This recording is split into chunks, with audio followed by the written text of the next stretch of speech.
Les attaques contre les mots de passe. Avant de plonger dans la théorie sur la force des mots de passe et sur la méthode pour construire des bons mots de passe et les gérer, je voudrais porter votre attention sur 3 types d'attaques que peuvent subir les mots de passe. La première attaque que je voudrais porter à votre attention, c'est l'attaque par force brute. Si vous faites l'objet d'une attaque ciblée, il est possible que l'attaquant emploie cette technique. Même si c'est une technique très coûteuse en termes de temps et de puissance de calcul, quand on a une seule cible, on peut parfois se la permettre. L'attaque de force brute consiste à prendre toutes les possibilités, je dis bien toutes les possibilités de mots de passe et les essayer une à une. Par exemple, je pourrais commencer par me dire que le mot de passe a peut-être une lettre. Et je vais essayer A, B, C, D jusqu'au Z.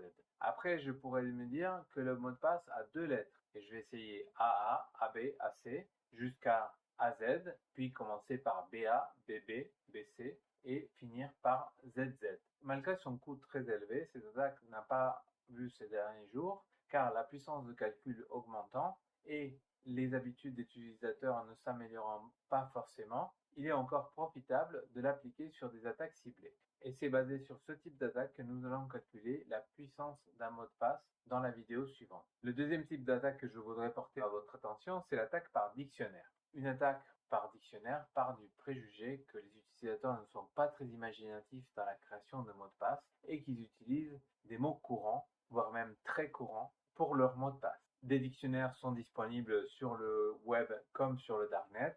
Ils vont du plus simple qui contient les 25 mots de passe les plus utilisés, tels que 1, 2, 3, 4, 5 ou password $1 avec P majuscule, jusqu'à des dictionnaires qui peuvent contenir des millions et des millions de mots de passe à essayer en cas d'attaque par dictionnaire. Vous pourriez penser qu'en utilisant des orthographes alternatives et des chiffres et des symboles dans votre mot de passe, vous seriez protégé de ce type d'attaque, mais malheureusement, comme la puissance de calcul augmente très rapidement et avec le développement de l'intelligence artificielle, nos adversaires peuvent se permettre d'essayer toutes ces alternatives. Si en plus vous êtes victime d'une attaque ciblée, le fait d'inclure des informations personnelles dans le mot de passe ne vous aidera pas, car l'attaquant aura fait ses recherches sur l'Internet, autant sur les réseaux sociaux comme sur une multitude de systèmes qui publient des données des utilisateurs, parfois de façon licite, parfois de façon accidentelle, et même pourrait se servir d'autres piratages préalables qui lui auraient permis d'obtenir des informations sur votre personne. La troisième attaque, dite credential stuffing,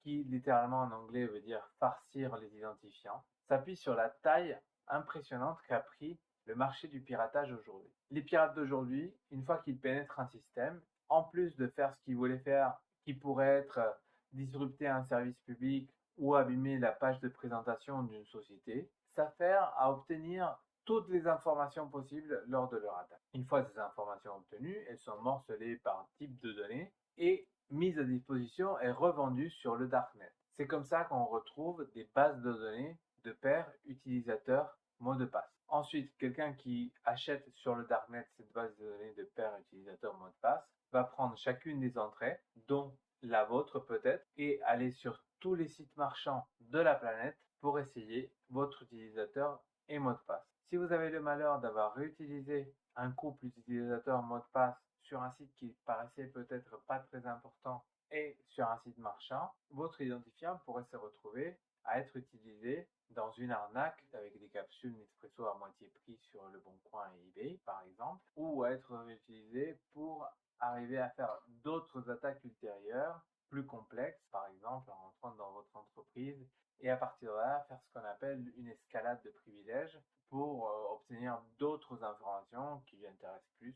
C'est contre ces 3 types d'attaques que nous allons essayer de construire une stratégie pour nos mots de passe en créant des super mots de passe, j'ai envie de dire imbattables, mais nous avons déjà vu que rien n'est imbattable, mais on va dire presque imbattable, et de se munir d'un outil de gestion de mots de passe pour ne plus jamais avoir ni à réutiliser des mots de passe, ni à s'en rappeler.